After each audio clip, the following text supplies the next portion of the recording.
Le secret du phare. Dans le petit village côtier de Saint-Malo, le vieux phare abandonné était le sujet de nombreuses légendes locales. On disait qu'il était hanté par le fantôme d'un gardien de phare qui avait mystérieusement disparu un soir de tempête. Malgré les avertissements, Élodie, une jeune étudiante en journalisme passionnée par le paranormal, décida d'enquêter pour découvrir la vérité. Élodie commença par interroger les habitants du village. Un vieux pêcheur, Monsieur Lefebvre. Petite Élodie, j'ai souvent vu une silhouette à la fenêtre du phare lors de mes sorties nocturnes en mer. Je suis sûr que c'est le fantôme du gardien, c'est Monsieur Renaud, qui ne pouvait pas quitter ce monde sans révéler le secret du trésor caché. J'ai entendu les nuits de tempête, les cris du gardien mêlés au rugissement des vagues. Cette histoire m'a été transmise par mes ancêtres. Elle parle d'un trésor maudit enterré sous le phare, caché là par des pirates il y a plusieurs siècles. Le gardien avait découvert des indices menant à ce trésor mais avait été maudit après avoir déplacé une pièce d'or. Depuis, aucun gardien n'avait trouvé la paix, hanté par les esprits des pirates furieux. Le gardien Renaud écrivait souvent dans un journal qu'il cachait quelque part dans le phare. Il prétendait que Renaud avait découvert quelque chose d'incroyable qui pourrait changer la vie du village, mais il mourut mystérieusement avant de pouvoir partager son secret. Le journal n'avait jamais été retrouvé, et beaucoup pensaient qu'il contenait la carte du trésor. Mon père avait disparu lors d'une nuit d'orage intense.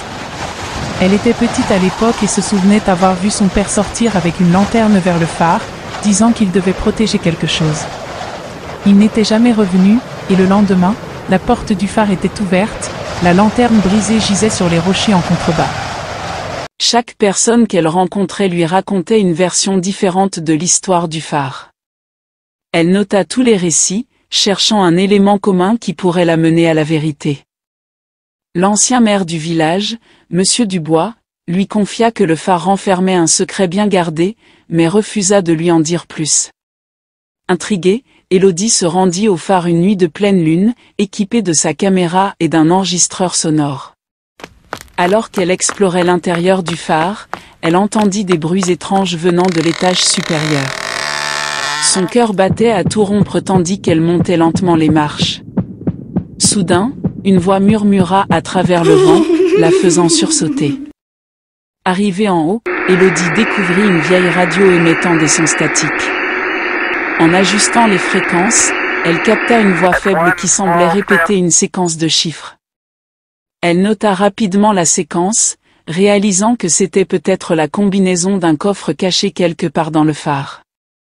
Après des heures de recherche, elle trouva un panneau secret derrière lequel se trouvait un coffre poussiéreux.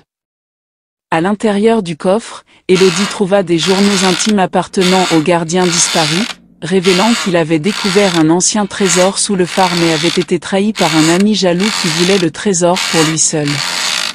Le gardien avait caché le trésor et utilisé la radio pour transmettre la combinaison à quelqu'un de confiance, mais il n'avait jamais eu l'occasion de partager l'emplacement. Élodie a finalement trouvé le trésor sous le phare qui c'était une petite boîte et à l'intérieur, il avait un foulard en soie rouge attaché au foulard, il avait un cœur en or avec une chaîne, elle a découvert que le cœur pouvait s'ouvrir et à l'intérieur du cœur avait une photo de la femme du gardien du phare, et LDEI même, et ainsi qu'une gravure sur le médaillon. À mon amour que j'aime. Élodie partagea sa découverte avec le village et les journaux du gardien furent utilisés pour rendre hommage à sa mémoire. Le trésor fut découvert et une partie des richesses fut donnée pour restaurer le phare et le transformer en musée. Élodie réalisa que derrière chaque légende se cache une histoire de vérités oubliées, et elle avait rendu justice à une âme perdue.